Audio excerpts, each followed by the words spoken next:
Sa isang bansa, katulad ng Pilipinas,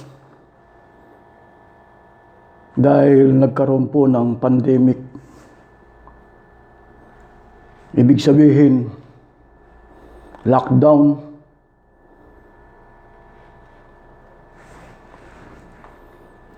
hindi naman po kumikita. Lalo na ang mga ahensya ng gobyerno dahil lockdown. Ngayon gusto nilang i-recover yung nawala. Kaya po lahat ng mga bayarin o gumagawa ng mga pamamaraan ng mga opisyal ng gobyerno para makakuha ng taxes. Kaya gumagawa ng mga pamamaraan para makakuha ng taxes.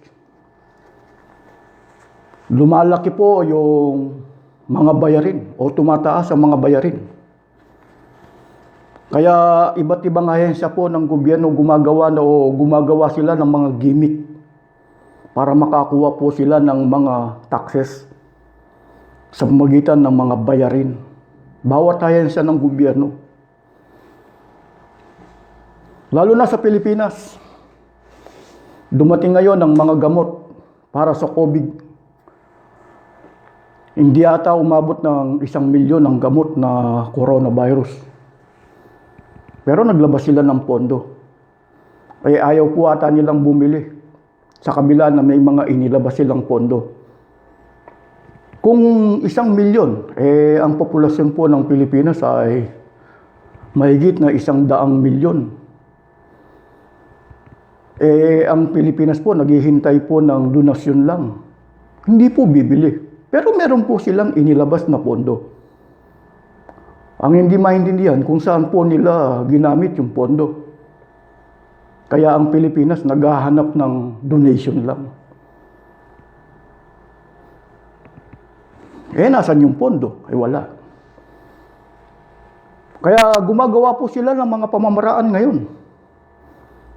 Kaya nagtatahasan po lahat ang mga bayarin. Kanino mo kukunin yung para mapatakbo mo yung gobyerno? Taxes. Sa pamamagitan po ng mga taxes o sa pamamagitan po ng mga bayarin. Kaya sabi po ng isang nagtanong sa atin, paano nila patatakbuhin ng gobyerno kung walang pondo? Di ba? Kaya ang ginagawa po nila, gumagawa sila ng mga pamamaraan. Kung kailangan, dapat po, kung tutuusin, dapat hindi pa magtataasan yan Dahil lockdown pa Ibig sabihin, hindi pa, kumbaga, pagpalagay natin, 1 milyon na tao ang nagamot na. Mahigit na 100 milyon tao yung nasa Pilipinas, kung 1 milyon lang. Kinakailangan po na lahat ng tao magagamot muna. Kasi kahit na naturukan ka na ng coronavirus vaccine, hindi mo masasabing hindi ka mahahawa. Kaya yung iba natatakot pa Kahit na naturukan na sila ng, lalo na kung 50% lang ang kanyang, kumbaga, yung potential niya. Dapat hindi pa dapat magtataasan ng mga taxes o mga bayarin dahil hindi pa tapos ang epidemya. Pero kailangan po nila na ang malaking pondo. Umutang sila sa iba't ibang bansa. Ibig sabihin, umutang sila. Nasan yung inutang? Hindi maintindihan. Kumbaga, walang transparent Yung nangyayari po ngayon sa bansang Pilipinas, marami pong kawawang tao. Pero ang unang pinangangalagahan nila yung mga negosyante na malalaki. binibigyan nila ng priority. Bakit? Ang nasa isip po kasi ng mga opisyal ng gobyerno, doon sila makakakuha ng taxes.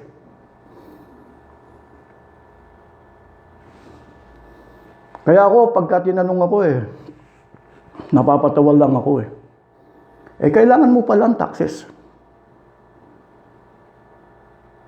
Ayan, malalaking reliyon. Bakit hindi ka makakibo bilang opisyal ng gobyerno? Naalala ko po yung nangyari sa ABS-CBN. Hindi nila napatunayan na hindi siya nagbabayad ng tax. Pero ipinasarado. Ginipit ang ABS-CBN. Dapat sa panahon pa po ng nagbabayad naman pala. Bakit pinasarado? Ang gusto kasi ng gobyerno, nabigyan niya ng proteksyon, yung hindi nagbabayad ng tax sa gobyerno. Na mga broadcasting system, katulad ng Eagle Broadcasting System. Tingnan po ninyo ang malalaking reliyon. May kanya-kanyang broadcasting system. Nagbabayad ba yan ng tax? Pagka itinuro mo dun sa mga politiko, nagsasawalang kibo. Bakit? Sinong politikong matapang? Ituro mo sa akin. Ayan, ang malaking negosyo. Katulad ng ABS-CBN, katulad ng ginagawa ng ABS-CBN. Broadcasting system, yung mga pag-aari ng mga reliyon. Nagtataka po kasi ang karamihan. Ang akala nila, nagbabayad po ng taxes sa mga yan. Hindi po. Yung Eagle Broadcasting System, yung Net 25. Pansinin po ninyo. Sina Kibuloy, sina Villanueva, ang Katoliko, yung Veritas, nagbabayad ba yan ng mga taxes na pag-aari nila? Pagka itinuro mo sa mga politiko, nagsasawalang kibo Pero matatapang yan ng mga politiko, matatapang yan sa maliliit. Parang kasi kaya matapang ang politiko, meron po siyang arm.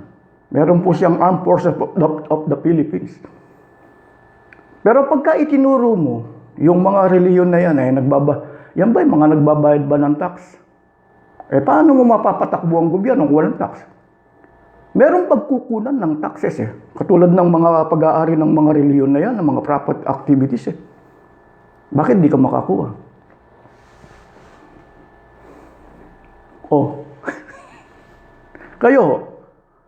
Kaya tayong maliliit na pangkaraniwang tao, halos lahat ng kinikita natin. Kasi ang nangyayari, pilit na ginagawa ng mga pamamaraan para, nasan yung kinita mo? Gusto nila kukunin na lang yung kinita mo. Pagkatapos, ito yung para sa pagkain.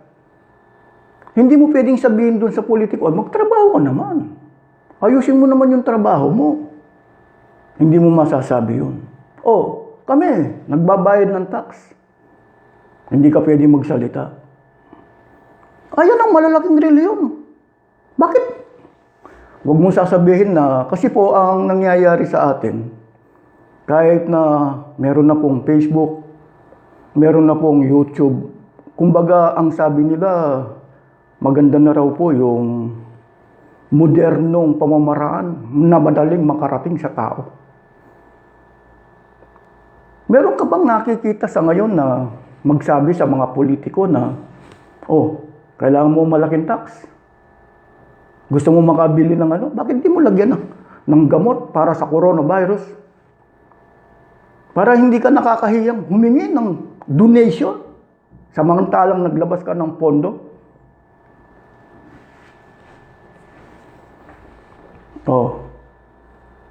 Kung mabagal po, kasi po, mag-iisang taon na. Sa Pilipinas kasi March 15. Hanggang noong nakaraang taon, hanggang ngayon, March 15. Mag-iisang taon na po yan. Kinakailangan tapos na yan. Ayaw po ata nilang tapusin Bakit? Walang pambili ng gamot Paano nagkaroon? Donation po eh. Kung 1,000,000 lang ang magagamot, yung bang 1,000,000 na yun hindi pa rin madadamay dun sa, kung 100,000,000 po yung Pilipino o yung nasa Pilipinas pagkatapos ang magagamot lang ay 1,000,000. Sa tingin nyo, wala bang mamamatay dun sa mga 1,000,000 na yun na ginamot? Paglala po nung, nasan yung mga kasi po wala po talagang pondo, tutuusin. O nawawala lang yung pondo. Yun po ang ibig ko sabihin sa mga politiko sa ngayon. Dapat bigyan ng obligasyon ng lahat. Lalo na sa atin, ang daming reliyon. Ang inaatupag mga negosyo na hindi nagbabayad ng tax sa gobyerno. Meron bang magsasabi ng ganyan sa harapan sa kanila? Kaya ako, ang totoo niyan, mabigat itong ginagawa ko. Ginalimbawa ko lang po ang ABS-CBN. Ano po?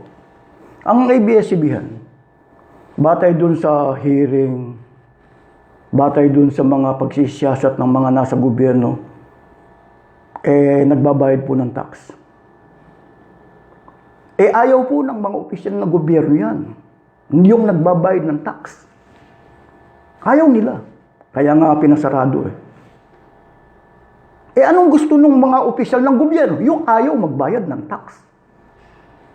Alin yan? Yung mga pag-aari ng reliyon na malalaki.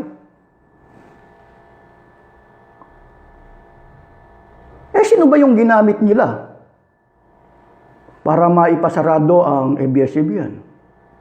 Si Marcoleta. Sino ba yan? Pag-aari miyembro ng Iglesia ni Manalo. Sino ba yung si Mike Defensor? Si Mike Defensor, middleman para makarating kay Manalo. Sino mang politiko.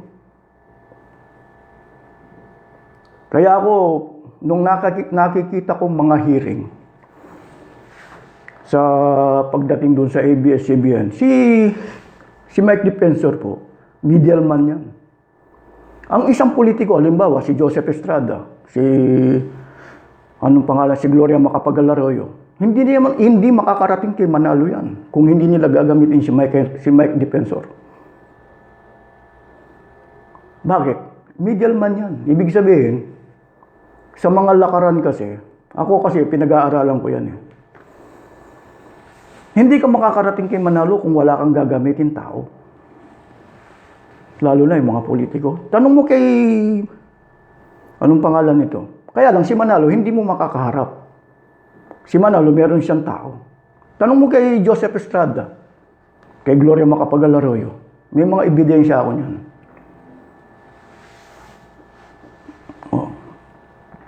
Bakit nila pinag-iging ipasara? Si Manalo kasi, noong 2015, nagkagulo sila ng kaniyang pamilya. Ang gusto kasi nila, yung tinatawag na press freedom, yung mga broadcasting system na yan, hindi dapat makialam. Nangyari, kaya nga binoboykot pilit yan. Dahil ayaw lumantad yung katotohanan. Kung ano yung nangyayari, lalo na sa Iglesia ni Manalo. Sinong ginamit? Kaya ako yung pagkakasara ng ABS-CBN hindi po politika yan. Ginamit lang ang politika. Yung pagkakakulong kay De Lima, hindi po politika yan. Yan yung mga kasunduhan na kaya nagtataka po yung iba Pero ang pinag-uusapan natin dito ngayon, kailangan makabangon ng isang bansa katulad ng Pilipinas. Anong kailangan? Pera. Taxes. Anong ginawa mo sa ABS-CBN? Pinasara mo. Nagbabayad yan ng tax. Ngayon, makakakuha ka ba? Kaya ang nangyayari po, yung mga politiko, protector yan ng mga maling reliyon. Nasan yung pag-unlad? Kung ang mga tao dinadala sa reliyon ng kanilang yaman, ang yumayaman yung reliyon. Eh yung politiko, nakatingin lang. Oh. Sabihan mo yung politiko, gusto mo makakuha ng tax? Eh gusto mo ipa-shoulder mo yung tax sa ibang tao? Halimbawa sa amin, kaya minamaltrato mo ng hindi maganda yung mga nagtitinda ng talbos ng kamuti sa palengke. Lalo na yung OFW. Bugbog sarado po yan. Di ba sana kung magbibigay ka ng tamang serbisyo sa tao? Tumahol ka sa magitan ng mga maling reliyon na yan. Tumahol ka. Ipakita mo yung tapang mo. Murahin mo. Kung kinakailangan. Para magbayad sila ng tax.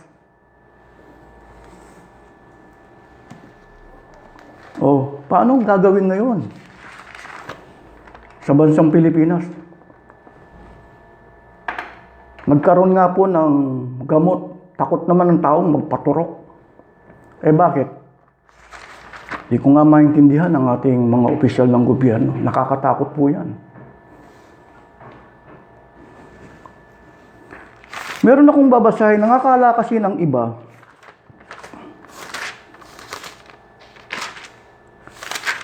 hindi po nagbabayad ng tax. Ang kailangan po kasi natin, tax. O kailangan ng mga opisyal ng gobyerno para mapatakbo ang isang gobyerno, kinakailangan po nilang tax. Pero ang nangyayari, batay doon sa aking sinabi kanina na naglabas sila ng pondo, hindi maintindihan kung nasan yung pondo. Kaya ang ginawa lang nila, nanghingi na lang sila ng donasyon ng mga gamot. Nasan yung pondo?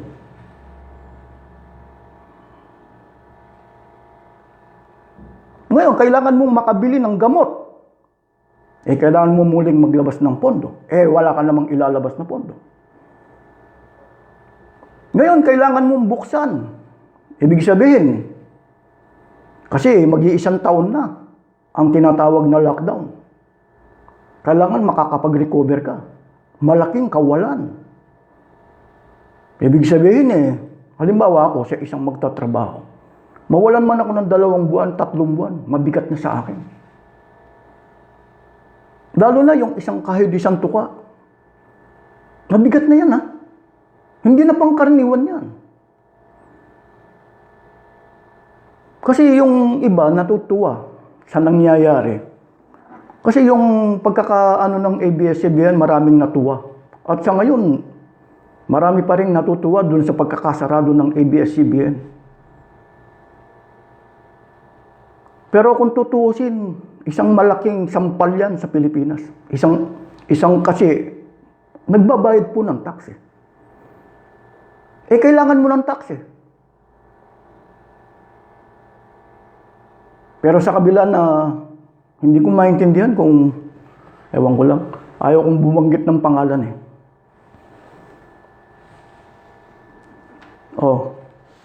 Bakit di mo ipakita yung tapang mo? Kung kaya mong magmura, bakit di mo murahin ang mga reliyon? Ang karamihan kasi sa atin, wala pong alam. Ang akala nila, yung mga broadcasting system ng mga pag-aari ng mga reliyon, nagbabayad ng tax. Ang akala nila, maraming ganyan sa atin. Hindi po. Non-profit lahat yan. Ang inimbes ng mga maling reliyon, non-profit po lahat yan. At hindi po i-declare kung anong kinikita niyan Halimbawa, sa Iglesia ni Manalo, ang Eagle Broadcasting System niya, pinapaamin ko lang na bayad sa magitan ng mga sponsor kung bakit napapatakbo ang broadcasting system. Pinapaamin ko lang bayad. Hindi ko na tinatanong kung magkano. Bakit? Ang source of income po ng Iglesia ni Manalo, nananatili pong voluntary contribution. Wala siyang income na ba nakukuha sa sponsor? Wala. Nga, ibig sabihin, si Manalo po ayaw po nilang magsalita ng totoo sa tao. Kaya nananatili po ang kanyang doktrina, pandoktrina 19, na ang source of income lang niya ay voluntary contribution. Wala siyang Eagle Broadcasting System na ang kinikita ay bayad sa pamagitan ng mga sponsor. Wala. Ang kumikita po, pinalalabas nila, baliwalain. Hindi dapat bigyan ng panahon o atensyon yung ganitong paglalantad. Pero kung tutusin po, ang Kristo mismo, babasahin ko po sa inyo, ano po. Dito po sa Mateo, Kapitulo 17, talatang 24 hanggang 27, magandang balita, Biblia po. Kung meron po kayong Biblia, magbasa po kayo. Ito po kasi hindi po binabasa. Hindi nila binabasa. Lahat na po ng reliyon sa atin, lalo na yung may mga negosyo, hindi po nila binabasa to. Kaya gustong-gusto nila yung separation of state religion. Kaya hindi po para ipahiya yung mga opisyal ng gobyerno. Kasi po, protector yan eh. Pero babasahin ko muna, Mateo Kapitulo 17, talatang 24 hanggang 27. Pagdating nila sa Capernaum, lumapit kay Pedro ang mga maniningil ng buwis para sa templo.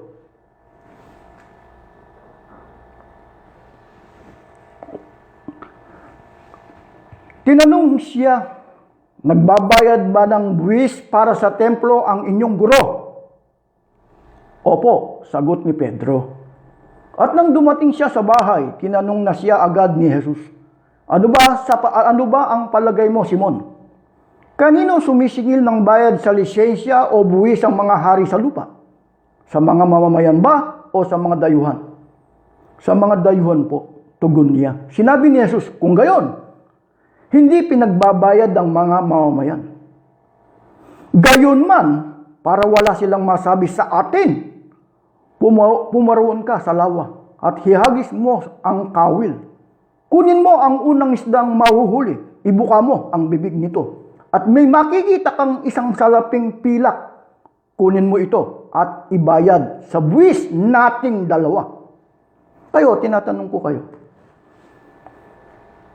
Sa reliyon kasi po, kinikilala, kahit sa gobyerno po kasi, pagka pinag-aralan po natin, ang reliyon, kinikilalang corporation.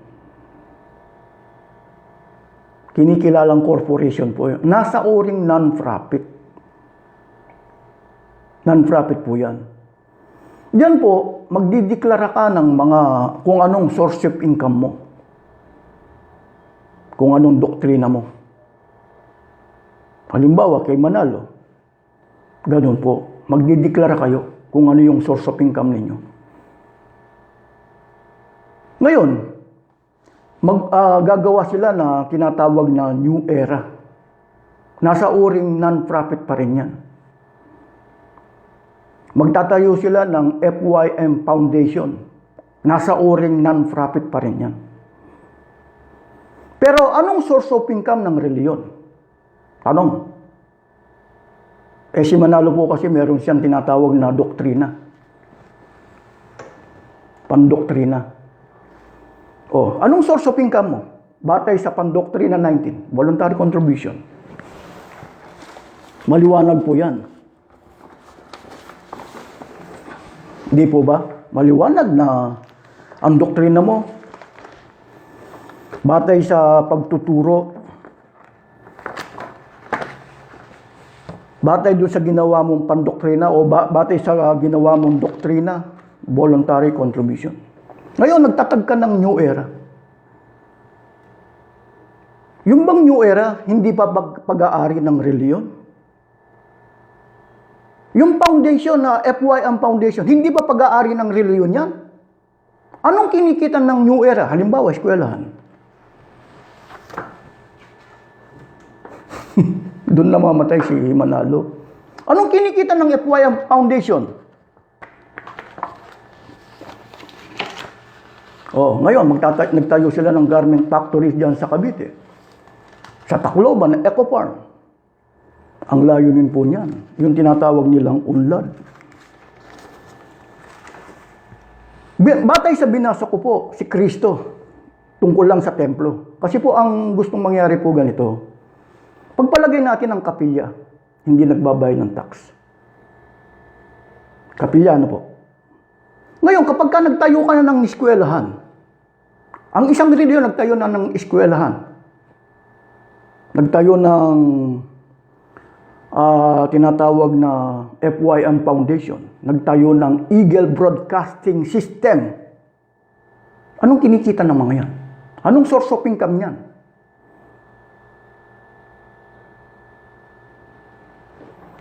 Wala bang pakialam ang mga opisyal ng gobyerno na ilantad ito? Kayo, tinatanong ko kayong lahat. Wala bang pakialam ang mga opisyal ng gobyerno na ilantad kung anong source of income ng isang reliyon? Bakit nananatiling non-profit? Bakit nananatiling voluntary contribution lang?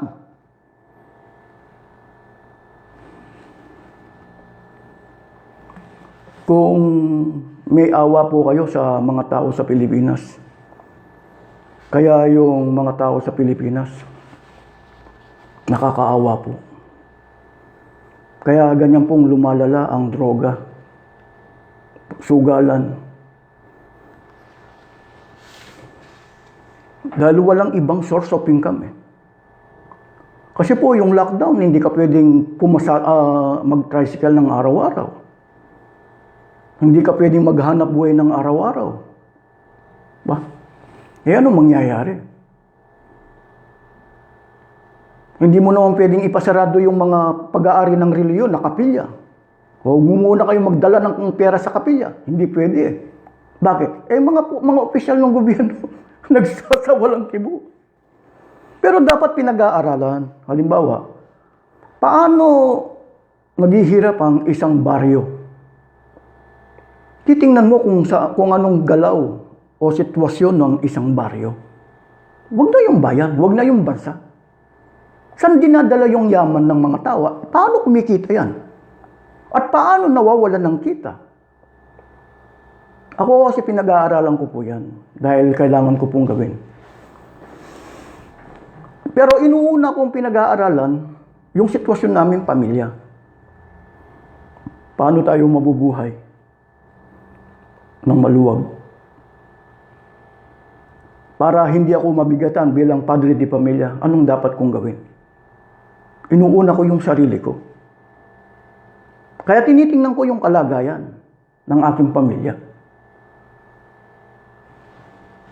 Pwede mo bang ipagmalaki na ako, wala akong karapatan magtrabaho bilang lalaki? Kita nyo, ministro ako? Pastor ako? Hindi ho. Inuulit ko lang po kanina, no? Yung binasa ko sa Mateo ay si Kristo mismo. Ang tinanong ng mga tao ay si Pedro kung nagbabayad ng buwis sa templo. Di ba? Oh, ngayon, nagtanong ang Kristo, kanino ba dapat kumuha ng buwis? Sa mga dayuhan o sa mga mamamayan? Sa panahon po noon hindi po kumukuha sa mamamayan sa mga dayuhan. Ibig sabihin para maging halimbawa si Kristo. Si Kristo O sige, kumuha ka doon sa isda para may pambayad ka para maging huwaran. Yung mga pagbabayad ng buwis. Sino po ngayon ang kay Kristo? Sino yung nagpapakilalang alagad ni Kristo? Tanungin mo yung mga maling reliyon na yan. Kayo ba yung mga alagad ni Kristo? Si Kristo nagbayad ng tax. Kayo hindi. Kasi po may batas na separation of state and religion. Kayo ba sumusunod sa Biblia? Hindi, sumusunod kami sa batas ng gobyerno Ang batas ng gobyerno, separation of Kaya kilalanin nyo kung sino yung mga gumawa ng batas ng gobyerno. Laging nakadikit dyan ang reliyon. binabantayan ng gobyerno ang isang reliyon. Pag-aralan nyo yung kung sino yung gumawa ng batas o konstitusyon ng Pilipinas. Laging kasama yung religion. Hindi siniseparate. Pero pagdating sa batas, separation of state religion. Bakit? Ang siniseparate lang yung pera, yung pondo ng reliyon. Ibig sabihin, yung pag-aari ay yung mga tao, hindi naman separate eh. Bakit di mo tanongin yung mga iglesia ni Manalo kung sinong presidente kinikilala nila? Hindi naman si Manalo eh. Oh, yung bang mga kasapi ng iglesia ni Manalo, hindi ba nagbabayad ng tax sa gobyerno? Babayad. Kung nagbabayad sila, papalaki. Eh ilang porsyento ang ibibigay mo sa reliyon? Bilang kasapi ng iglesia ni Manalo, ilang porsyento? Hindi ka ba manunungkulan bilang diakono, bilang diakonesa, bilang mga awit? Halos ang panahon mo. Pag kami nangyaring pandemic, halimbawa ngayon, kapag kami nangyari, ibig sabihin, may problema. Masisilip mo ba yung reliyon mo? Hindi. Eh, sinong sinisisi? Ay, yung mga opisyal ng gobyerno. Sinong may kasalanan talaga? Ay, yung mga opisyal ng gobyerno. Bakit? Eh, protector sila ng reliyon eh.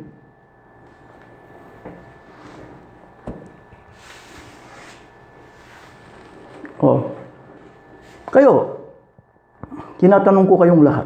Kailangan, gusto mo ba na ang isang opisyal ng gobyerno, ikaw, bilang OFW, kukunin lahat sa'yo yung expenses ng mga taxes, expenses lahat. Kaya ako dito, isa ako sa mga tumututol dito sa Milan. Pag kami mga bayarin, pagtaas, tumututol ako. Dahil alam ko yung lakaran eh. Kasi bilang ang embassy, ang konsulato, kolektor lang yan. Yan ang paniniwala ko, paninindigan ko. Lalo na yung OWA, kolektor lang yan. Kahit anong katungkulan mo, kolektor lang yan. Saan mo dadalhin yung kinokolekta mo? Hindi sa Pilipinas. Pero kung magpakilala ka bilang opisyal, walang karapatan ng tao, sino man. Yun ang gusto nilang gawin, na magsalita. Pero ako, gumagawa ko ng mga pamamaraan na makakapagsalita ako. Oh. Kaya kung minsan yung tataka yung iba eh. Pagdating sa mga dialogue kasama ako, pinipilit kong makasama ako. Kasi, ang pagtaas ng mga koleksyon na yan, eh sino tatamaan? Hindi ba ako kasamang tatamaan na kolekta ka ng kolekta na wala namang kaming pakinabang? Kung magbigay ka ng serbisyo eh, kakalahating araw lang. Bakit hindi mo pahabahin yung serbisyo? Samantalang nandyan ang pondo, magagawa mo naman. Eh kung kailan po gipit yung mga tao, doon mo gigipitin. Lalo na yung pagkuha ng schedule, appointment, talagang pinaparalyze eh. Eh wala naman kasing mga tunay na leader. Dito lalo na sa Milan. Ako wala akong nakikitang may paninindigan na leader.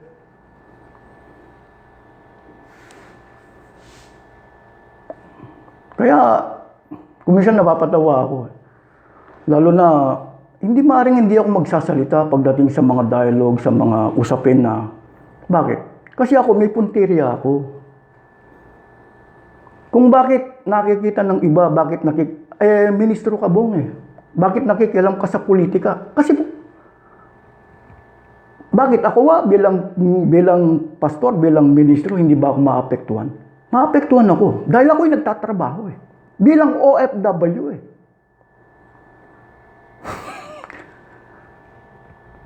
Eh, yung nangyari nga sa akin, yung tungkol dun sa passport eh. Oh, buti ibinigay pa eh. Oh, yun ang sinasabi ko sa inyo. Ako kasi kinikilala nila kung sino ako. Bawat ahensya ng gobyerno, kolektor lang yan. Kaya paparami man yung mga ahensya ng gobyerno, kolektor lang yan. Ngayon, kailangan nila malaking tax. Kaya kailangan bawat ahensya ng gobyerno makapagpasok ng malaking tax para yung lumolobong utang ng bansa, ng isang bansa katulad ng Pilipinas, makabawi. Paano mo magagawa yan? Pandemic. Sa makatwid, kailangan mong gamutin muna. Halimbawa, ang isang tao, gusto man niya magtrabaho kung may sakit siya. Hindi maaari. Kinakailangan gamutin mo muna. Ayusin mo muna yung sarili mo para makapagtrabaho ka. Para kumita ka. Makakapagtrabaho ba kung may sakit? Halimbawa, ang isang bansang Pilipinas. Ang unang-unang naglabas ng pondo at napakalaking perang inilabas para dyan sa pandemic na yan. Nawawala yung pondo. Hindi makita kung saan dinala. Kaya ang ginagawa po, nanghihingi ng donasyon.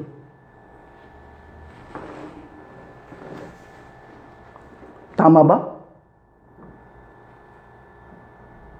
Kasi pinaghahandahan po yung tinatawag na election 2022. Pero ang problema po, hindi nila mabago eh. Ako, pinag-aaralan ko yan eh. Hindi nila maipasok yung tiyatsa eh. Ano ngayon ang gagawin? Gigipitin yung mga tao sa panahon na malapit na yung eleksyon eh. Para yung kandidato ng administrasyon, sa tingin ko, gusto nila manalo. Pero nangyayari, ewan ko lang, hindi ko maintindihan nga eh. Pero yung tao, hindi na nga makakain ng 3 beses. Kita mo, lumobo. Ipinahayag ni Roque na 23.7 million na. Matutuwa ka ba? Di bali sana kung kukonti.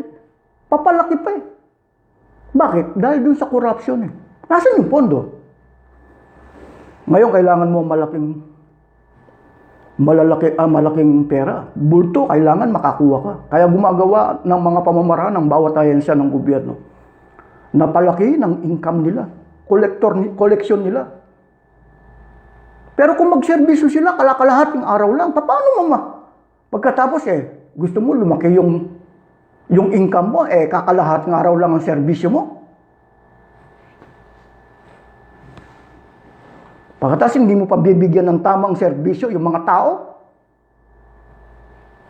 Hindi na nga nila alam ang gagawin eh. Kaya nung mga isang araw nagkagulo dyan sa konsulato.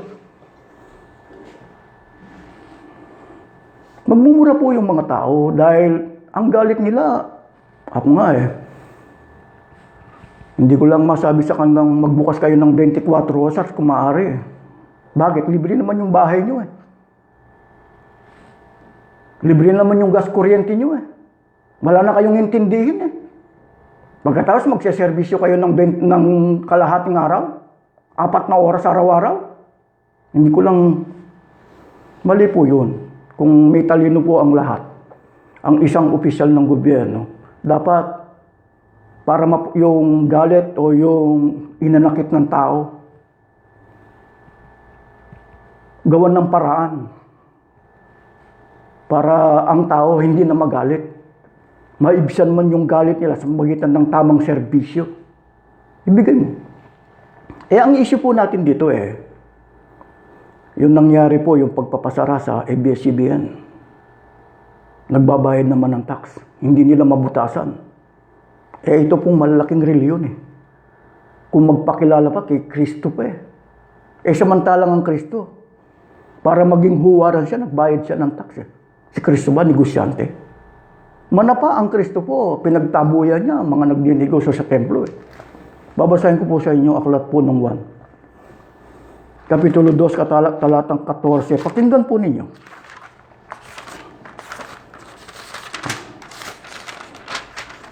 Dos 14. Ganito. Nakita niya sa templo mga nagbibili ng mga baka, mga tupa at mga kalapati at mga namamalit ng salapi Gumawa siya ng isang panghagupit ng lubid at pinagtabuyang palabas ang mga mangangalakal. Pati mga baka, tupa, isinabog niya ang salapi ng mga namamalit at pinagtataubang kanilang mga hapag.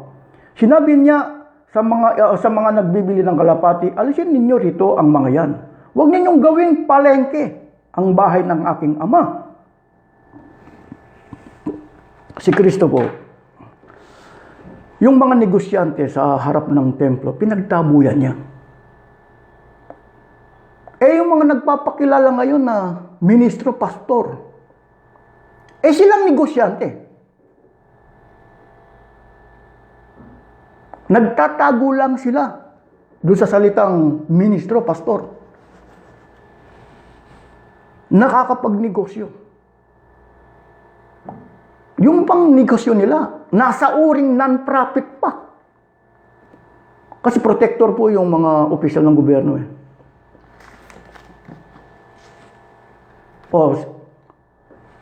Pwede akong kasuhan dito na yung sinasabi kong profit activities na yan, yung katulad ng Eagle Broadcasting System, profit activities yan. Kapag ka sinunod natin, pagka tinignan natin profit activity, hindi yung non-profit, pero nakadeclare sa mga dokumento, non-profit. Sinong protector nila? Di yung mga opisyal ng gobyerno. Makakibo ba yung mga opisyal ng gobyerno? Profit yan. Hindi non-profit. Kasi kumikita ka eh. Matatapang lang yung mga opisyal ng gobyerno sa mga maliliit lang, sa magtitinda lang ng kangkong. Sa magtitinda ng talbos ng kapote, doon lang matatapang ang mga opisyal ng gobyerno. Pagka itinuro mo, nagugulat pa yung mga opisyal ng gobyerno. Separation of state and religion. Di, kung separation of state and religion, dapat yung mga miyembro niyan, baliwalayin mo eh. Ipaako mo sa isang reliyon. Halimbawa, ang miyembro ni Manalo, 2 milyon. Ipaako mo kay Manalo. 2 milyon ang tao mo. Kayong bumili ng gamot, ng vaccine. Kasi walang pondo eh. Ayaw mo naman magbayad ng tax eh. Akuin mo yun.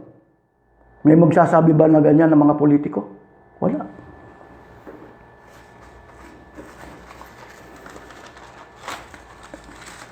Kaya nga po sa atin, sa nangyayari sa Pilipinas, separation of state and religion, hindi ipinaliliwanag yan ng mga politiko. Hindi ipinaliliwanag. At hindi rin ipinaliliwanag kung alin yung mga negosyo. Lalo na kung ang isang religion, yung nakukuha nilang donation, kumbaga, isinishare nila sa mga corporation. Yung malalaking corporation, suriin ninyo. Ang pera na pinatatakbo ng mga malalaking corporation, pera ng mga reliyon, na hindi po nagbabayad ng tax. Kaya ang mga maling reliyon, pinababagsak ang gobyerno. Babagsak ang gobyerno. Nagamit ang mga opisyal ng gobyerno. Bakit? Hindi makakabuo yung mga opisyal ng gobyerno eh.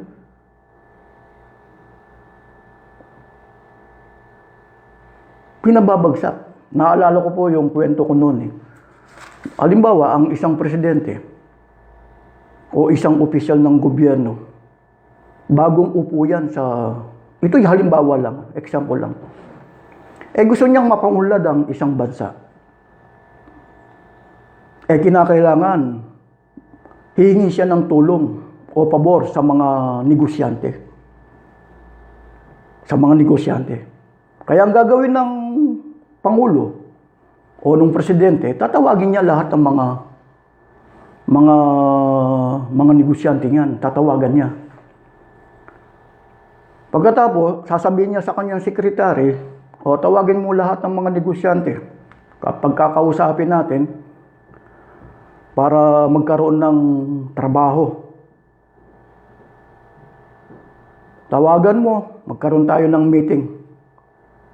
Siyempre po, gagawin naman ng sekretary yan. Tatawag siya. Bago siya pumasok sa conference room o dun sa pagmimitingan, narinig niya, "In the name of Jesus, praise the Lord, hallelujah." Teka muna, sabi ng presidente, "Bong, sekretary, bakit puro praise the Lord, hallelujah ang narinig ko dyan sa conference room? Eh, nagtawag po tayo ng mga negosyante." Sino bang mga negosyante? Ang may-ari po, mga reliyon yun. Ang mga negosyante po ngayon, yung mga pastor, mga ministro. Ganun ba? Oo, sila po ngayon ang nagpapatakbo sa mga negosyong malalaki ngayon dito sa Pilipinas. Kaya puro mga garment factory na hindi po nagbabayad ng tax. Paano yan? Paano tatakbo ang isang gobyerno? Hindi tayo makakakuha separation of state religion. Hindi sa bakatwid. Pwede naman pong baguhin ang batas eh. Pwede baguhin ang batas. Pero sino ang dapat na matuto tayong nasa maliliit? Kasi kung yung matataas na politiko, magsasawalang kibuko yan. Tayo. Pwede nating i-voice out. Kasi po, representante. Kaya nga po meron ang isang bayan. Halimbawa, ang isang bayan, 4 ang distrito. 4 ang congressman. Iba pa yung Senado. Kumbaga, representative yan. Kaya dapat nakikita nila yung congressman, mayroong mga nasasakupang mayor, governor. May nasasakupan yan, pinag-uusapan yung sitwasyon. Kaya nakikita nyo kung bakit ko pinag-aaralan. Kahit na ang presidente, siya ang commander-in-chief ng AFP o yung mga arm. Magsasawalang kibuyan. Bakit? Kasi hindi nila bibigyan ng karunungan yung mga tao. Kahit nag-aral po yun sa Harvard, kung saan-saang eskwelahan.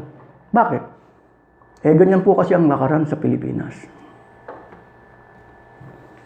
Kaya gustong-gusto ng mga opisyal ng gobyerno na pabagsakin ng... Pero may narinig ako, ang pagbabago, hindi mo kayang baguhin kung hindi ka makakakuha ng tax eh. Ang mga gumagana ngayon eh. Naalala ko po kasi ako, meron akong napapansin ngayon sa Iglesia ni Manalo. Nagtatlo kasi. Iglesia ni Manalo, EGM, at saka yung Assembly of Yahusa.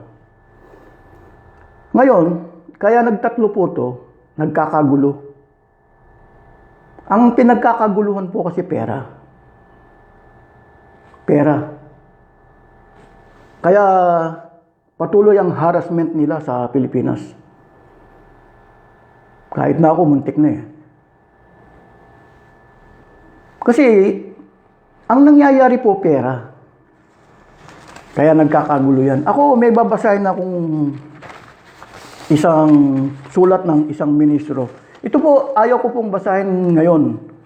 Pero dahil po dun sa, meron po kasing isang pastor, isang ministro na itiniwalag sa Iglesia ni Manalo. Ayaw pa rin nilang umalis sa kabila na itiniwalag nila. Itiniwalag na sila eh. Yun ang tinatawag na EGM. EGM. Mali daw ang pagkakatiwalag sa kanila. Kaya ngayon, meron akong nakita na hindi raw matataligod ang kanilang reliyon. Kayo ba? Anong pag-uusapan sa reliyon? Kayo? Tinatanong ko kayo. Anong pag-uusapan sa reliyon? Negosyo? Iba ang negosyo sa reliyon. Tama hindi? Anong issue? Pera. Saan ginagamit yung pera? Kasi hindi ako, kaya yung sinasabi ko kanina na pwede akong kasuhan ng libelo dahil lang nakalagay sa mga dokumento, non-profit yan. Yun ang nakalagay. Pero hindi po nila ilalagay kung anong source of income nila. Hindi nila ipakikila kung non-profit yan, anong source of income yan. Kayo, tinatanong ko. Ang reliyon niyo bilang non-profit, anong source of income yan? Yung itinayo mong new era. eskwelahan, hospital, arena. Anong source of income yan? Magsasawalang kibo po ang Iglesia ni Manalo. Oh, nagtayo ka ng FYM Foundation. Anong source of income yan? Magsasawala na Iglesia ni Manalo. Ibig sabihin, ayaw nilang palitawin na may kinikita silang bayad. Yan ang nasa uring Iglesia ni Manalo. Ngayon, kumikita na sila ng bayad. Kailangan protector ang kailangan. Sino man pong maglalantad na may bayad yan, may paglalagyan. Sinong gagamitin? Mga politiko. Nasa gobyerno. Yan ang nangyayari. Bakit? Hindi po kasi matino yung politiko eh. Pero kung titingnan mo yung sitwasyon, ilahad mo sa tao. O ngayon, wala po tayong pondo, kaya aasa na lang po tayo sa mga donasyon ng mga gamot. Saan tayo kukuha ng pambayad? Hindi po ilalahad ng mga opisyal ng gobyerno yan. Kaya lumalala po yung coronavirus. Meron pong isang ministro ni Manalo na sumulat sa akin. Ito pong sulat na ito, gusto ko pong ilahad o basahin ngayon dahil pinapanood po ako nanonood po kasi yung mga tao na curious lang sa nangyayari. Kung bakit ako lumaban sa Iglesia ni Manalo. Curious lang. At kung bakit hindi ako umuwi ng Pilipinas. Babasahin ko lang, medyo mahaba lang po ano ko. Kaya ko po ito ini-issue, yung tungkol po doon sa pagtatax. Kung sino yung, bakit hindi nagbabayad ng tax ang mga reliyon sa kabila na may mga negosyo. Pero magtinda ka lang ng talbos ng kamute, minamaltrato ka na ng mga opisyal ng gobyerno. Pero yung malalaking negosyo,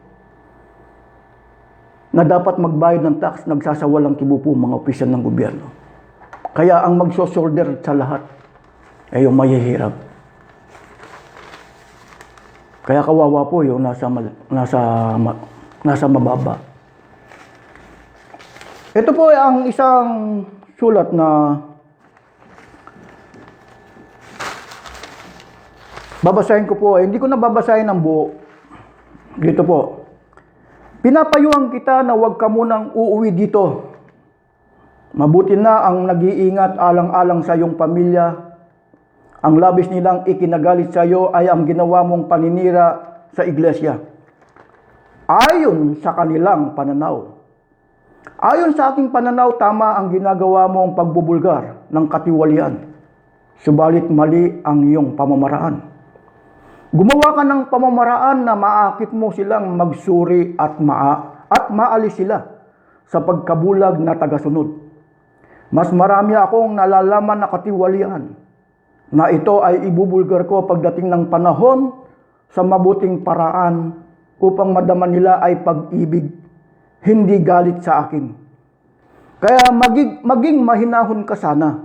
Aral ng Diyos ang ating sandata. Kaya marapat na magpakahinahon at magpakatalino. Ang ginawa mo, destructive reasoning. Kaya maraming nagalit sa iyo at pinagbabantahan ka pang patayin. Ang kailangan mong gawin ay ang tinatawag na constructive reasoning. At natitiyak kong mauunawa ang kanila at maaring maakit mo sila na maging kakampi mo pagdating ng panahon. Kalakip nito ang isang halimbawa na tinatawag na constructive reasoning na dapat mong ipamahagi sa mga kaanib sa iglesia. Ito po yung constructive reasoning na ipinakikilala po ng ministro na ito. Meron po akong gustong ipapansin dito sa mga EGM o dun sa mga Assembly of Yahusa. Kasi po, sa panahon lang daw po ni Eduardo Manalo nagkaroon po ng malalaking negosyo o malaking negosyo. Sa panahon lang ni ni Eduardo Manalo, doon lang natupad yung Isaias 24:15-16, hindi po. Sa panahon pa po ni Peranji Manalo. Sa panahon pa po ni Peranji Manalo, nagkaroon na po ng pagtalikod. Natupad na yung tinatawag na Isaias 24:15-16. Ito, meron po siyang na ipinayo sa akin, na gumawa ko ng constructive reasoning para ipamahagi, makita ninyo. Ginawa ko naman po yun. Pero babasahin ko po yung halimbawang ginawa niya, at ito ang itinuturo niya sa akin. Sa mga kapatid sa Iglesia ni Cristo na pinangangasiwa ni kapatid na Eranio G. Manalo, mga ministro tagapamahala sa bawat distrito. Tuloy ko po. Kaya sa panahon pa po ni Peranji Manalo to. Itong sulat na ito, kasi po lumaban ako o kusa akong umalis sa Iglesia ni Manalo noong May 1, 1995. Mga ilang taon, nagpadala po ng sulat ang ministrong ito sa akin. Tinuturuan niya ako kung anong dapat kong gawin. Ngayon, ito po yung dapat na ipamahagi batay sa kanyang pagtuturo. Kaya nga po, binasa natin. Wala po akong layunin na sirahan o saktan ang damdamin ng bawat isa sa inyo. Ang hangarin ko po ay malaman ninyo ang mga kamalian o kawalan ng katarungan na ayaw ng Diyos na makita sa kanyang bayan o iglesia. Kaya nais kong magtanong sa inyo ng mga bagay na sumusunod. Ito po, ang ipinagagawa po nito para makarating kay Peranio G. Manalo, makarating doon sa mga ministro, sa mga district minister. Ito po, tutuloy ko. Unang tanong, tinatanggap po ba ninyo na ang salaping ginugol sa pag-iimprenta ng babasahing pasugo ay nanggaling sa abuloy ng bawat kaanib sa iglesia? Kung oo ang inyong sagot, makatarungan po ba sa harap ng Diyos na ipagbili ninyo ang pasugo sa mga kapatid na siyang nag-abuloy upang magkaroon kayo ng imprenta sa pasugo? Sa makatwid, malinaw na lumalabas na iginigisa ninyo sa sariling taba ang mga kawawang kapatid sa iglesia. Pangalawang tanong, hindi po ba totoo na nagpatayo kayo ng mga paaralan, hospital, pabahay, dormitoryo? Na ang salaping ginugol sa pagpapatayo ng mga gusaling ito, hindi magaling sa mga abuloy, handog, pasalamat ng bawat isang kaanib. Kaya natayo ang mga gusaling ito. Kapag ang kapatid ay mag-aaral sa paaralan, sinisingil po ninyo ng mataas na tuition fee.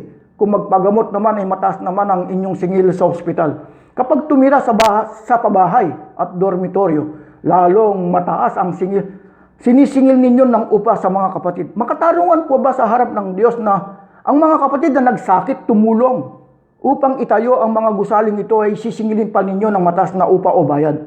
Aminin po ninyo o hindi man. Lumilitaw na ito ay malaking negosyo sa loob ng Iglesia ni Cristo. Hindi po ninyo sinunod, ito po yung gusto kong ipapansin sa inyo.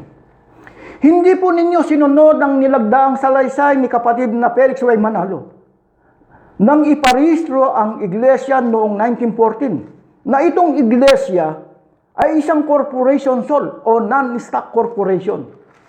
Pinakita niya na hindi sinunod ni Peranji Manalo at ng kanyang mga ministro yung nilagdaang salaysay ni Felix Y. Manalo. Yung nilagdaan niya, ipinakita niya na sole o non-stock corporation ang iglesyang kanyang itinuro. Lumilitaw ngayon na ang Iglesia ni Cristo ay ginawa po ninyong stock corporation o commercial corporation. Ito na po. Kayo po, pagka sinabing commercial corporation, dapat po babaguhin na ng mga opisyal ng gobyerno kung ano yung rehistro nila. Tama, hindi? Sinong gagawa niyan? Dapat ang mga opisyal ng gobyerno. O nagdinegosyo na kayo. Hindi na kayo nasa uring non-profit o non-stock o sole corporation. Dahil nagdinegosyo na kayo eh. Dapat commercial corporation na kayo. Dapat ang mga politiko o mga opisyal ng gobyerno ang gagawa niyan. Hindi tayo. Pangkaraniwang tao lang tayo. Ako, hinilalantad ko. Kapag ka nagkaroon ka na ng mga negosyo, halimbawa, eskwelahan, hospital, tinatawag na, gustong-gusto naman po ng mga opisyal na hindi nagbabayad ng tax sa mga malalaking negosyo. Kailangan mo ang tax Pero mas maganda ituloy ko po yung basa. Ito po, kaya ko lang po binabasa para marinig po ng mga ministro na itiniwalag sa Iglesia ni Manalo, na ngayon gumagawa ng mga grupo-grupo. Mag-ingat lang kayo, baka pagpapatayin kayo. Ako, sa kabila na hindi tayo magkakasama sa reliyon, ipinapayo ko lang sa inyo. Yung kumakalas kay Manalo, kung nasa Pilipinas kayo, mag-ingat lang kayo. Yun ang sinasabi ko. Pagpapatayin kayo ng mga yan. Dahil ang pinag-uusap, magnanakaw ng kayamanan yan.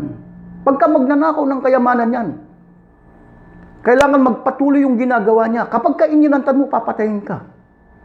Tatandaan mo lagi. Pero tuloy ko po ang basa. O ginawa po ninyong negosyo dahil sa pagpapagawa ninyo ng mga gusali ng inyong pinauupahan sa kahabag-habag ng mga kapatid sa iglesia.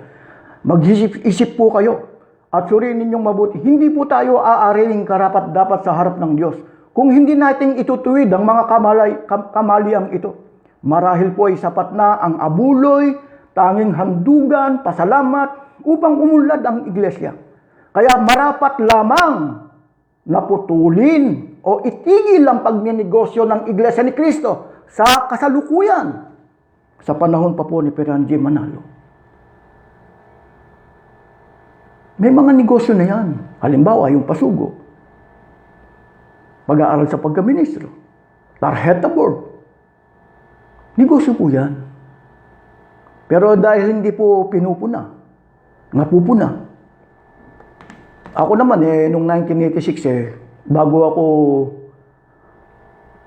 ibig sabihin, 1986 September, nasa second year ako ng EBCO sa distrito ng Tarlac. Kasi po may plano si Peran G. Manalo na bawat distrito o bawat probinsya lalagyan nila ng hospital, lalagyan nila ng eskwelahan ng bawat probinsya. Kaya bawat probinsya nagseseso sila kung ilan yung mga Katoliko, ilan yung mga Protestante. Bakit? Kasi po gusto nila lahat ng negosyo ng iba't ibang reliyon. Halimbawa, yung Katoliko, Protestante, may mga negosyo rin yan. Gusto nila pababagsikin nila. Kaya yung kanilang mga negosyo katulad ng eskwela, nasa uring non-sectarian. Ibig sabihin, kahit anong klase kang tao, basta't may ibabayad ka, kahit anong klase ng reliyon mo, basta't may ibabayad ka, kinakailangan si Manalo, kikita siya. Nangyari po yan noong 1986, nagpaabot ng palibot-liham si Peran G. Manalo. Kaya doon ko nakita na may nagtanong na isang ministro kay Rodolfo de Vera. Kaya po, itutuloy ko lang dahil ito po ay battery low. Kaya marapat lamang naputulin na o itigil ang pagnegosyo ng Iglesia ni Cristo sa kasalukuyan dahil labag ito sa adikahin na nagpasimula ng gawain ito at labag ito sa aral ng Diyos, nagatasan, pagsamantalahan ng mga kaawang kapatid na siyang nagtaguyod upang tinghalin ngayon ng Iglesia. Ang tunay na pastoro ay kinakandili, ipinagmamalasakit ang kanyang mga tupa, hindi po iginigisa sa sarili nilang taba o pinagsasamantalahan sa kanilang pagiging masunurin sa utos ng Diyos. Ito po, maraming salamat po sa inyo, Renato M. Pasukin. Bong, ganyan ang gawin mo upang mabuhay ka pa ng matagal sa mundo. Maging radikal ang iyong unang ginawa, kaya magsalita ka o magpahayag ka ng kalakip ng pag-ibig o pagmamalasakit sa ating kapwa. Inulit ko, huwag umuwi dito sa Tarlac, nanganganib ang iyong buhay kung gusto mong makapilang ang iyong pamilya, huwag dito sa Tarlac o Balibago. Sulatan mo ko at may mga safe house tayo sa Maynila. Kaya po, mabigat kumalaban kay Manalo.